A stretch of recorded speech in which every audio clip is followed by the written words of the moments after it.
WhatsApp guys, welcome back to my channel. It's me Niloy. আজকে চলে আসলাম আমার আইটি ব্লগ নিয়ে। আজকে চলে এসেছি বসুন্ধরা স্টার সিনেপ্লেক্সে ইয়েস মুভি দেখার জন্য। কোন মুভি দেখবো? মতি মুভিটা দেখবো। মতি মুভিটা অনেক হাইপে ছিল কিছুদিন আগে, তো আমার অনেকদিন ধরে ইচ্ছা ছিল মতি মুভিটা দেখবো। তো আজকে সময় আর সুযোগ দুটোই হয়ে গেছে।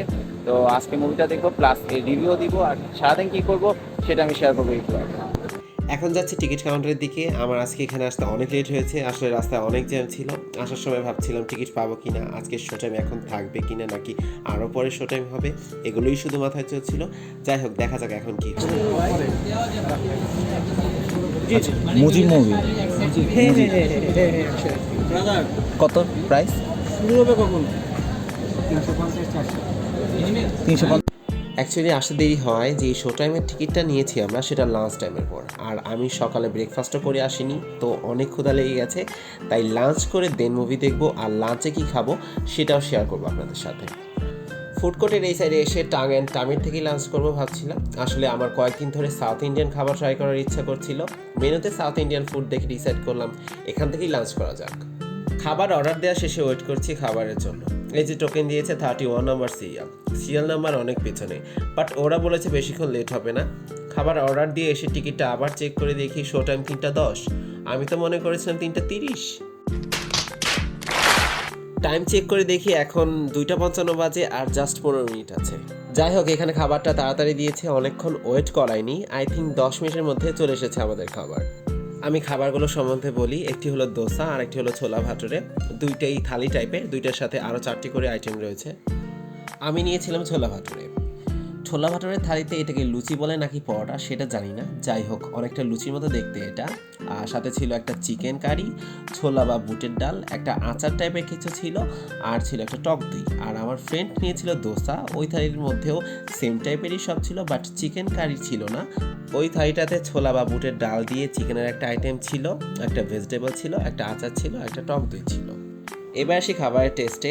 আমি যেটা নিয়েছিলাম সেটা লুচি আসলেই দারুণ, একদম নরম। হয়তো দেখে বোঝা যাচ্ছে কিছুটা, যে আইটেমগুলোর সাথে আছে সেগুলোর সাথে লুচি দিয়ে খেতে ভালো লাগছে। চিকেন কারিটা বেস্ট এই সব কিছুর মধ্যে। চিকেন পারফেক্টলি কুকড, আর চিকেনের গ্রেভিটাও টেস্টি, স্পাইসি লেভেলটাও ঠিক আছে। ছোলা বা বুটের ডাল যেটা, সেটা অ্যাভারেজ, উপর দিয়ে পেঁয়াজ অ্যান্ড মরিচ দেওয়া, খেতে ভালোই লাগছে। আর টক দইটা কিন্তু দারুণ, সব কিছুর সাথে এটা খেতে আমার খুব ভালো লাগছে। ও, আচারটার কথা বলিনি, আচারের টেস্টটাও ভালো। আই থিঙ্ক আমরা আর তেঁতুল দিয়ে করেছে আচারটা। ইয়েস, টেস্টটা ভালো। ওভারঅল এই সাউথ ইন্ডিয়ান খাবারটা আমার কাছে ভালো লেগেছে। আপনারা এখানে আসলে এটা ট্রাই করতে পারেন।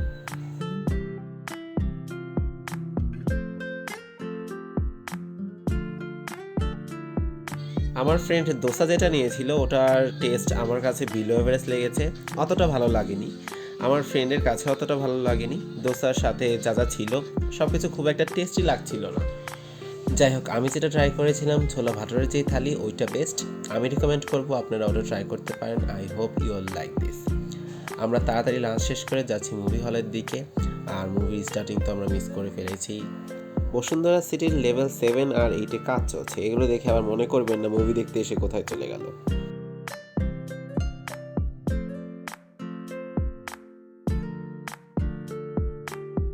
এখানকার এন্ট্রি ফর্মালিটি শেষ করে এখন যাচ্ছি মুভি হলের দিকে।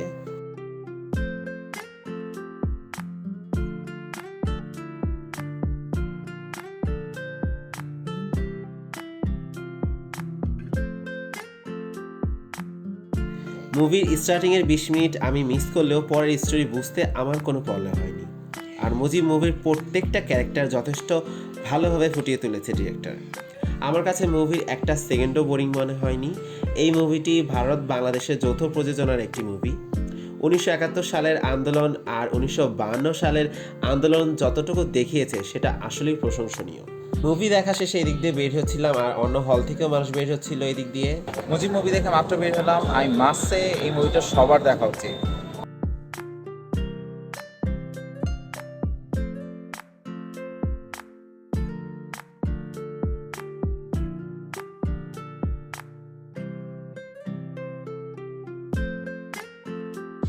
এখন আমরা বাসায় ব্যাক করব, এই দিক দিয়ে গ্রাউন্ডে চলে যাচ্ছি। আরেকটা কথা, মুভির ক্যারেক্টারগুলো নিয়ে কিছু বলিনি আমি।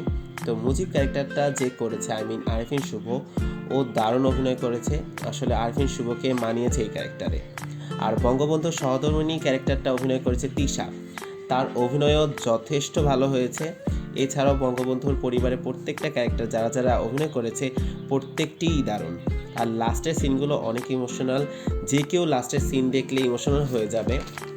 আমি বলবো এই মুভিটা সকলের দেখা উচিত। আমাদের দেশের ইতিহাস যতটুকু দেখিয়েছে এই মুভিতে, সেটা অন্তত জানার জন্য এই মুভিটা দেখতে পারেন। আমি ভাবছিলাম বসুন্ধরাতে এসেছি যখন নিউ স্মার্টফোনগুলো দেখে নেওয়া যাক, নিউ আপডেটেড স্মার্টফোন যেগুলো এসেছে সেগুলো সম্বন্ধে আইডিয়াও হয়ে যাবে। তাই স্যামসাংয়ের শোরুমে চলে আসলাম। কিছুক্ষণ মোবাইলগুলো দেখে মনে হচ্ছে সবগুলো মোবাইলই নিয়ে নিব, কিন্তু না, আজকে এগুলো নেওয়া আমার পক্ষে পসিবল না। তাই এক্সিট নিয়ে নিচ্ছি আজকের মতন।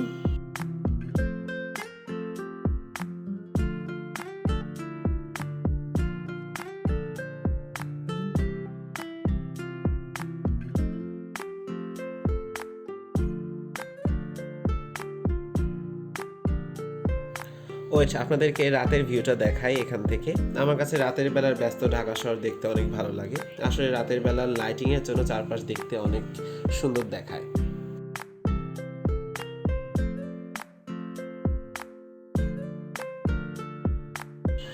চলে আসলাম আজকের ব্লগের একদম শেষের দিকে।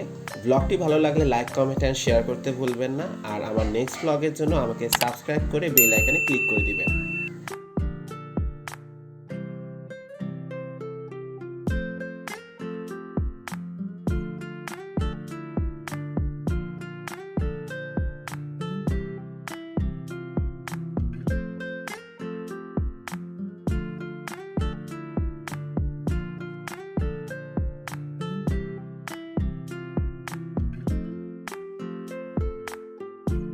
এখান থেকে বের হতেই দেখছি রাস্তায় অনেক জ্যাম, জানি না বাসায় কতক্ষণে পৌঁছাবো। যাই হোক, আজকের ব্লগ এখানেই শেষ করছি। দেখা হবে পরে কোনো একটি ব্লগে। ততদিন সবাই ভালো থাকবেন এবং সুস্থ থাকবেন।